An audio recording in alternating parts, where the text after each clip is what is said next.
My name is Mark Madira, taking in Bachelor of Science, Automotive and Mechanical Technology, major in Automotive.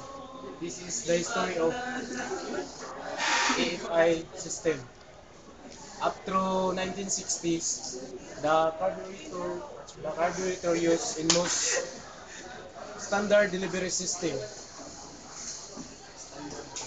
However, in 1971, Toyota developed AFI system which delivered fuel to the engine by electronically controlled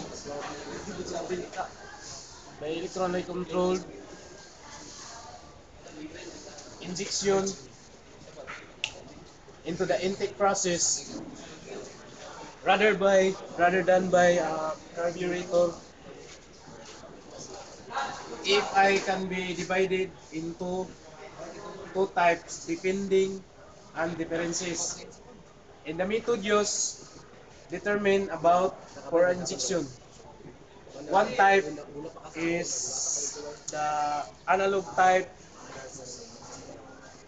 which control injection volume based based on based on a time required for a capacitor to discharge and recharge and discharge. The other types is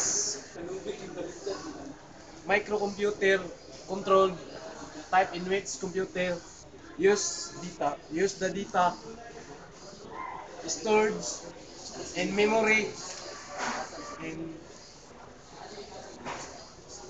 deter, determine injection volume. Thank you.